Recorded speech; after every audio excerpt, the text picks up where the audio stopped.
Well, hello dreamers, hello dancers. I hope that you have all been taking time to dream, to find a passion within yourself, and then to imagine what it might be like to dance that passion, that dream into reality. Remember my kindness garden? I dreamed about offering something inspiring and hopeful to the people here in my neighborhood, and I had an idea to paint inspirational messages on rocks for others to take and to hold, and maybe invite them to make their own beautiful rocks to add to the garden as well.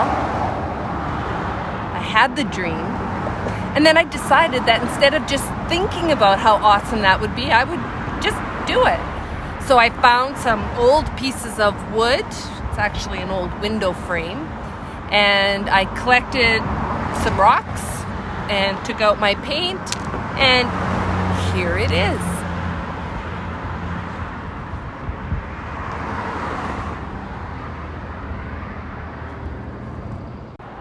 So every day I see people walking by and picking a stone, and I have painted almost 100 of these so far, and many of them have already been taken.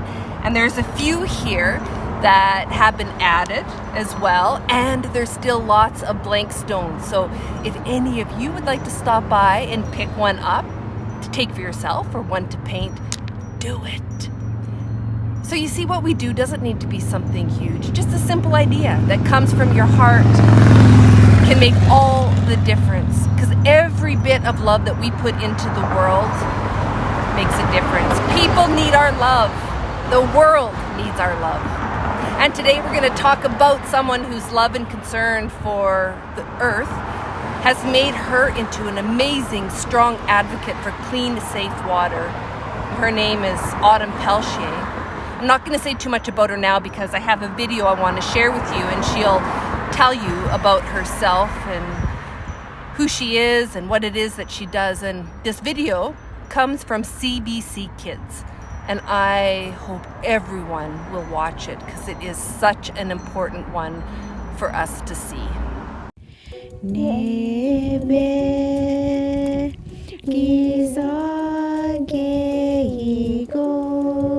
We go out and pray for the water because the water is sick and it's contaminated, and we basically just do the water ceremony to pray for it, for hopefully one day that that the water's clean. My name is Autumn Pelchier. I'm the Chief Water Commissioner for Anishinaabe Nation. I'm 16 years old. I'm from Manitoulin Island, and I'm currently living in Ottawa. I'm doing this work as we can't just pray anymore. We must do something, and we need to do it now. Water is a basic human right. Everyone deserves access to clean drinking water, no matter what our race or color is, or how rich or poor we are. When I was 8 years old, I was attending a water ceremony in a First Nations community. I asked my mom to go to the washroom, and all over the walls said, "Don't drink the water, not for consumption, boil water advisory." And we had to use hand sanitizer after using the washroom. And I was very confused as to why it was like that. So I asked my mom, "What does all of this mean? Why can't we drink the water? Why can't we wash our hands?"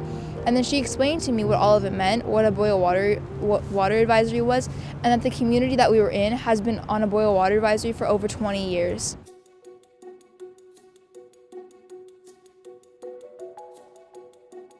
I visited a First Nations community, I think, last summer, and it's at Awapiskat First Nation. They're a northern community in Ontario, and I had a chance to speak with the youth there. And honestly, some of the things they had to say they were heartbreaking. They were really sad. One of the kids said to me that she feels bad that her grandparents, who are both over 70, have to walk every day 2 kilometers with buckets of water to get their water from a well that everyone in the community has to share. And honestly, that's terrible. I went there, and you wouldn't even think that you're in Canada. They're living it, like I said, they're living in third world conditions, and we're in a first world country. It should not be like this. In 2016, I was at the Assembly of First Nations in Gatineau, Quebec, and I guess you could say I told off the Prime Minister when I was 12 years old. And that's honestly one of my proudest moments that I constantly look back to. because I felt like I really made an impact when I spoke to him. I was told to not say anything to him, just to give him the gift. But there was something in me that, like, this is my opportunity to say something. So I took the opportunity and I said, I'm very unhappy with the choices you've made and broken promises to my people. And then he said, I understand that. And then I started crying. He said he will protect the water. And so with that, I'm gonna hold him accountable to that as long as he's prime minister, because that's a strong promise to make, especially to a person like me. I like to say that's when you know something is wrong, is when a child speaks up. And that's when you have to do something to fix it, because we shouldn't have to be speaking up. Wow, isn't she so inspiring? My favorite line is when Autumn says that when a child speaks up, you know there is something wrong and we have to work to fix it. Did you know that your voice matters? That your opinion, your concerns, and your worries, they all matter.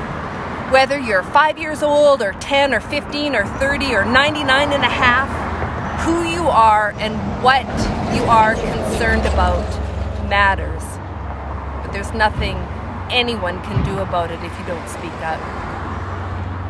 I think sometimes people worry that they're the only one who cares about something, or if they try to do something to make a difference, people will make fun of them or get angry at them, or maybe that no one will listen.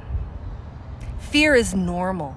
We are all afraid of daring to do something different, of sharing from our heart, of daring to dance. But remember that we don't have to do it alone. On my own, I have a little bit of courage. But remembering all of the courage that Jesus had, and remembering that the God that gave him courage and strength is the same God that is with me, that helps me so much. And my courage goes from this much to this much. And when I include others in my worries, my concerns for making things better, my courage is so huge that it can't be contained. So this week, may you feel God's love surround you. And through God's love, may you find the strength and the courage that you need so that you can dare to dance your dream into a reality. Also, come and get a stone. And also, I had no idea this street was so busy and loud. I hope that you were able to hear me okay. Have a blessed week, everyone. See you soon.